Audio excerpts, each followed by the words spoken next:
এদিকে স্থগিত হচ্ছে শেখ হাসিনার ফাঁসির রায়, উঠে যাচ্ছে আওয়ামী লীগের নিষেধাজ্ঞা। দুই দিক থেকে ফেঁসে গেলেন তারেক রহমান। ভারত যুক্তরাষ্ট্রের মাস্টার প্ল্যান সফল।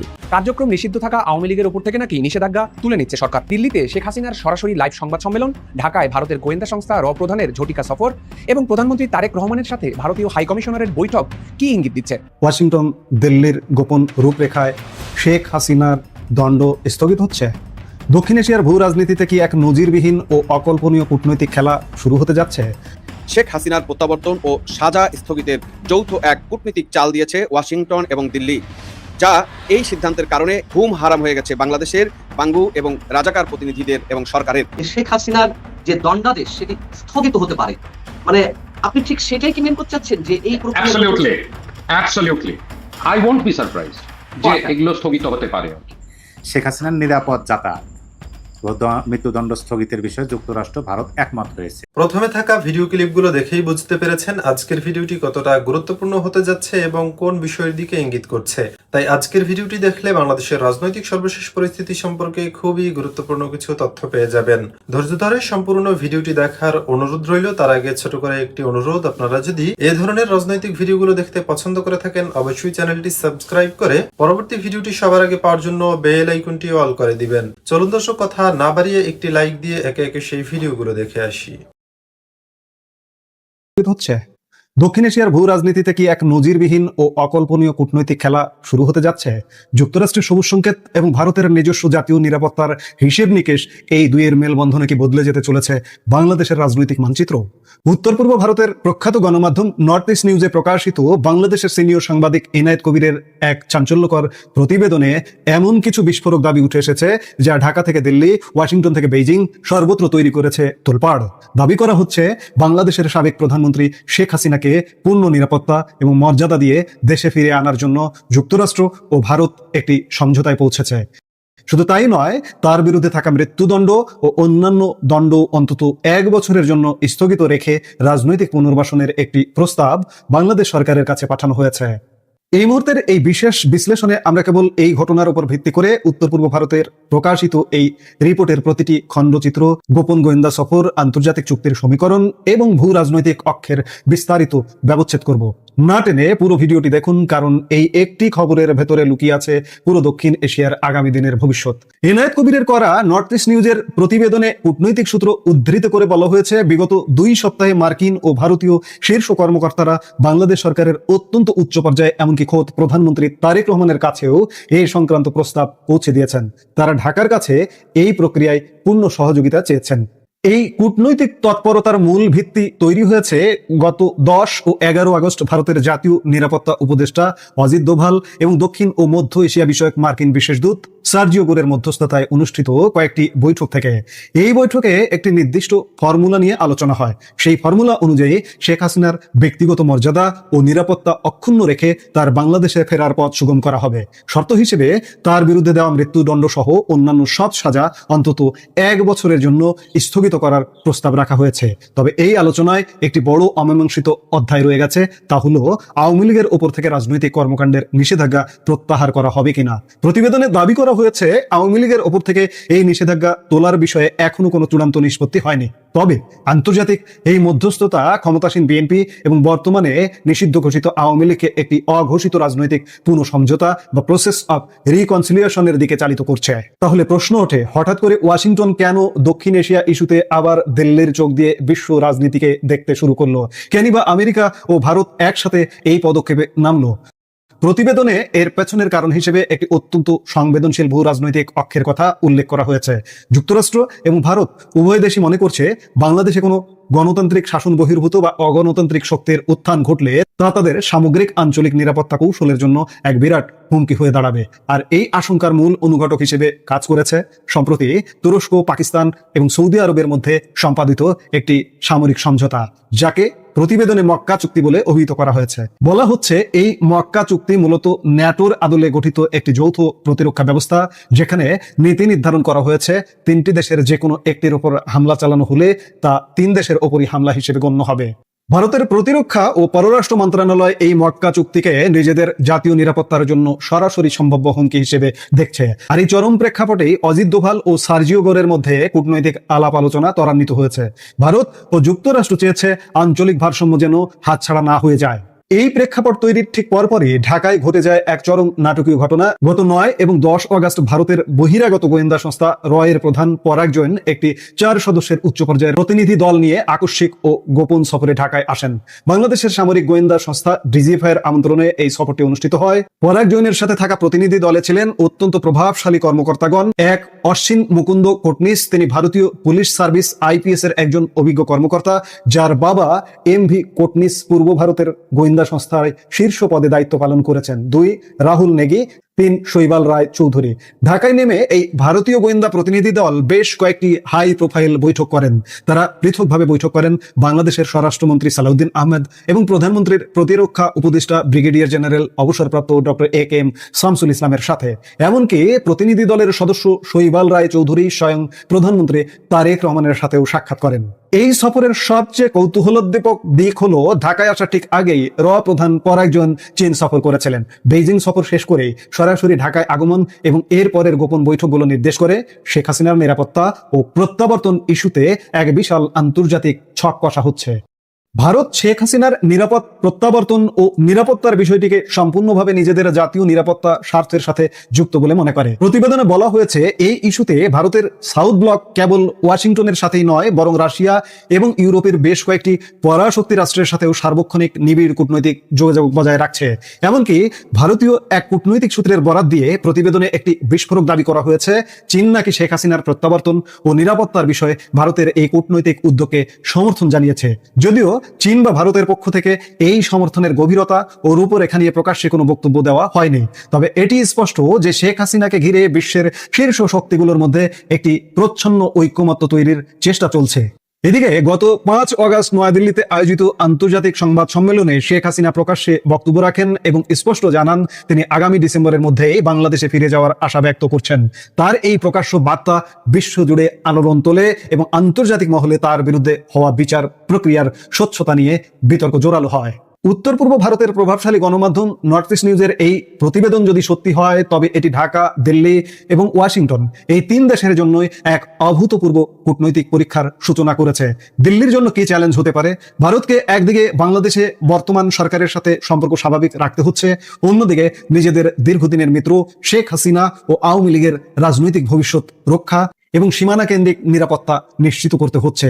ওয়াশিংটনের দৃষ্টিভঙ্গি বা কেমন? যুক্তরাষ্ট্রের কাছে মুখ্য বিষয় হলো ইন্দো প্যাসিফিক অঞ্চল ও দক্ষিণ এশিয়ার স্থিরতা। ওয়াশিংটন পুরো বিষয়টিকেই ভারতের নিরাপত্তা বলয়ের চশমা দিয়ে পর্যবেক্ষণ করছে। ঢাকার জন্য কি সমীকরণ অপেক্ষা করছে? তবে সবচেয়ে কঠিন অবস্থায় রয়েছে ঢাকা। শেখ হাসিনার সাজা স্থগিত করা কিংবা তাকে নিরাপদে দেশে ফিরতে দেওয়া ঢাকার বর্তমান সরকারের জন্য এক চরম বিচারিক ও রাজনৈতিক পরীক্ষার বিষয়।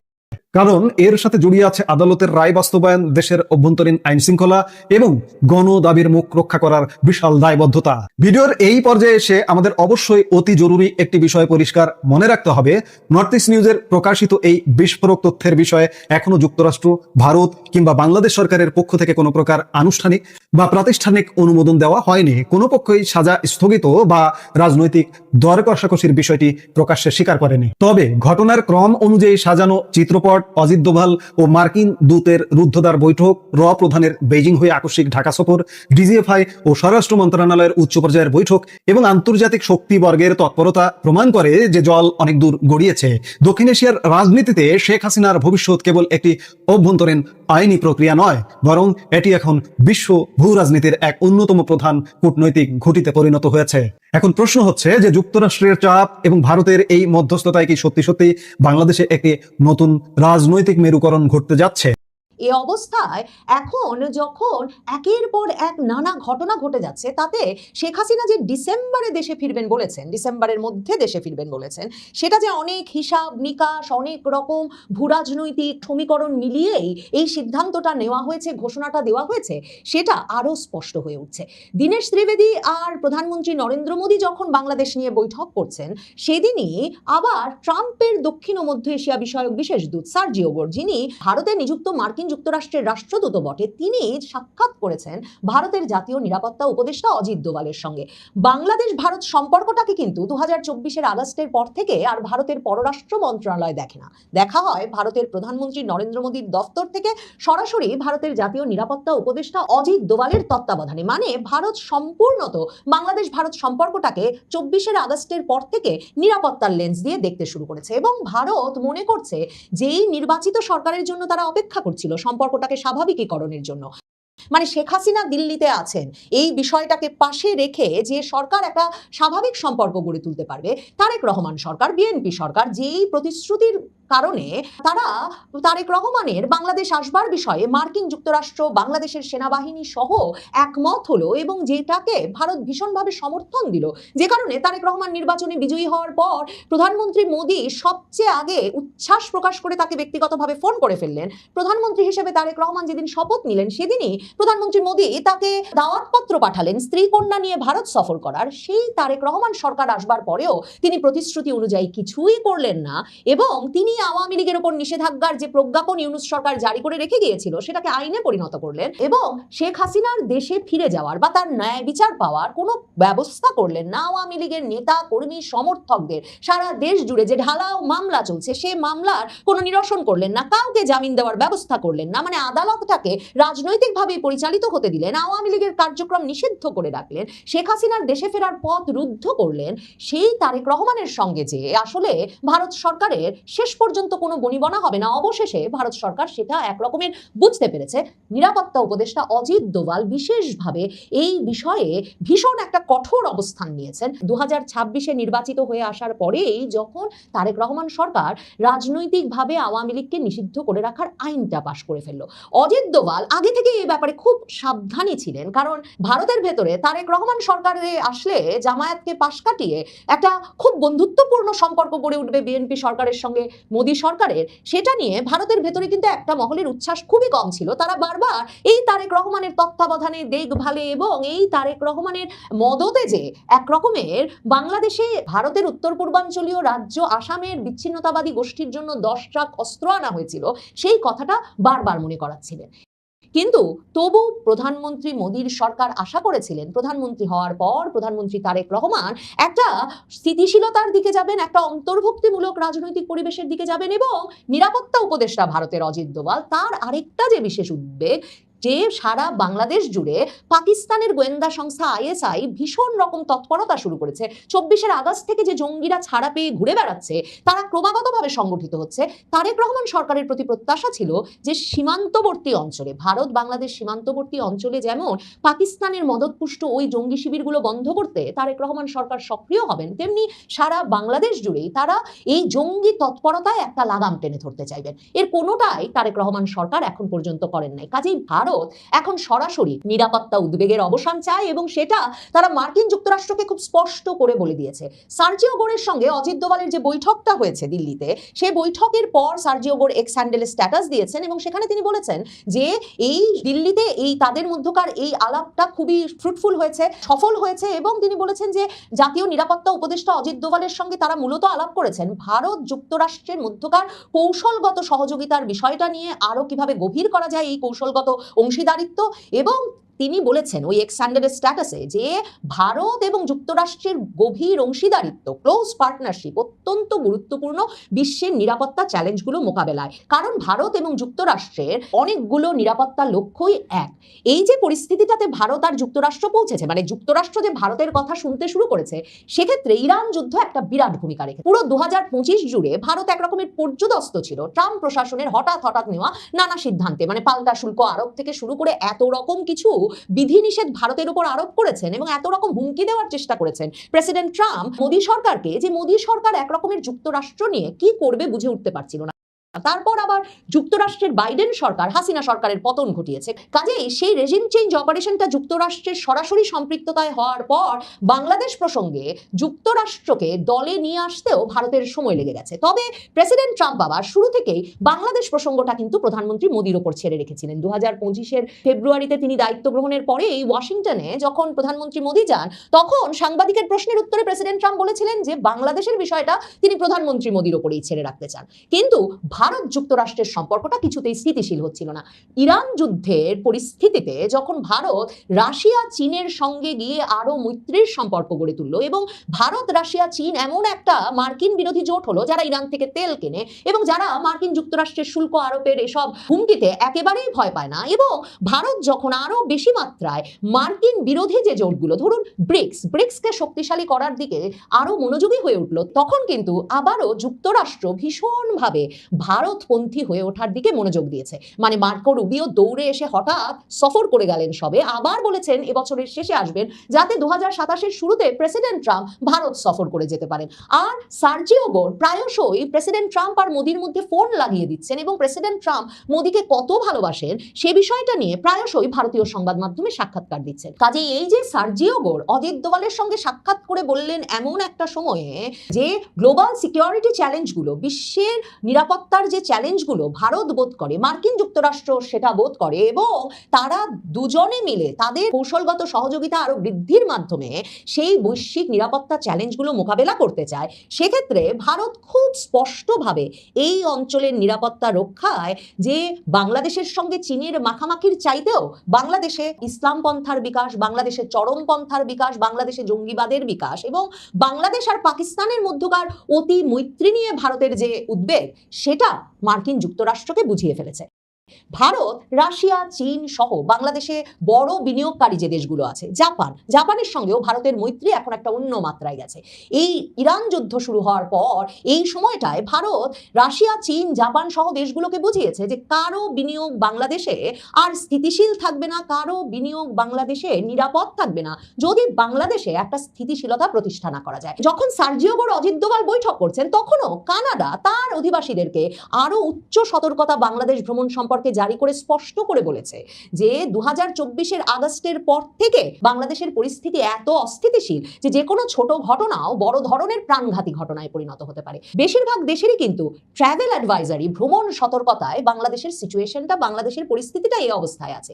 কাজেই ভারত চীন রাশিয়া জাপান যে দেশগুলো বড় ধরনের বিনিয়োগ করে বাংলাদেশে, তাদের উদ্বিগ্ন হওয়ার যে যথেষ্ট কারণ আছে, সেটাও নিরাপত্তার লেন্স দিয়ে ভারত সরাসরি বুঝিয়ে দিয়েছে ওই দেশগুলোকে। সেপ্টেম্বরে আসছে ব্রিক্স সম্মেলন, সেই সম্মেলনেও ভারত এই প্রসঙ্গটা খুবই জোরে সোরে তুলবে যে বাংলাদেশে একটা স্থিতিশীল পরিস্থিতি সৃষ্টি করতে হবে, এবং মার্কিন যুক্তরাষ্ট্র ভারতের সঙ্গে একমত হয়েছে যে তারা ওই ব্রিক্স সম্মেলনের আগেই বরং মার্কিন ভারত জোটকে আরো কার্যকরী দেখিয়ে বাংলাদেশ সরকারকে, তারেক রহমান সরকারকে এটা বুঝতে বাধ্য করবে, দর কষাকষি করবে, চাপ দেবে, যাতে বাংলাদেশ সরকার, তারেক রহমান সরকার বাংলাদেশে একটা অন্তর্ভুক্তিমূলক রাজনৈতিক পরিবেশ সৃষ্টি করে, বাংলাদেশে শেখ হাসিনার ফিরে আসার নিরাপদ ব্যবস্থা করে, শেখ হাসিনা ফিরে আসলে তার যথাযথ নিরাপত্তার ব্যবস্থা করে এবং তাকে একটা ন্যায় বিচার পাওয়ার, শুধু তিনি নন, তিনি সহ, কারণ শেখ হাসিনা তো বলেছেন তিনি একা ফিরবেন না, তিনি তার দলের অন্যান্য নির্বাসনে থাকা নেতাকর্মীদের নিয়ে আদালতে আত্মসমর্পণ করবেন, এবং বাংলাদেশেও যারা হামলা মামলায় বিপর্যস্ত হয়ে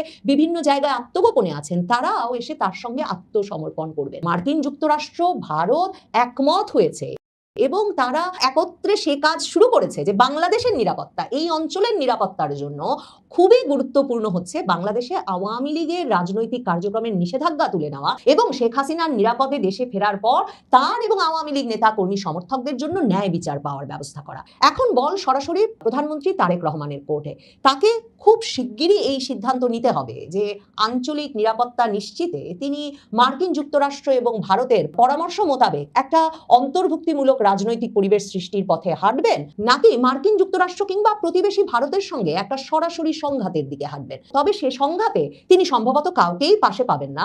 মনে রাখতে হবে, শেখ হাসিনার আমলেই বাংলাদেশ চীনের বাণিজ্যের পরিমাণ সর্বোচ্চ, ইতিহাসের সর্বোচ্চে গিয়ে ঠেকেছিল, এবং শেখ হাসিনার আমলেই চীনও বাংলাদেশে সর্বোচ্চ পরিমাণ বিনিয়োগ করেছিল। চীনের মতো সকল দেশই সেই বাণিজ্য আর বিনিয়োগের নিশ্চয়তা চায় বাংলাদেশে। এই ভিডিওগুলো দেখছিলেন, এ সম্পর্কে আপনাদের মতামত কমেন্টে লিখে পাঠাবেন। ভিডিও ভালো লাগলে চ্যানেলটি সাবস্ক্রাইব করে আমাদের সাথেই থাকতে পারেন। এতক্ষণ সাথে থাকার জন্য ধন্যবাদ।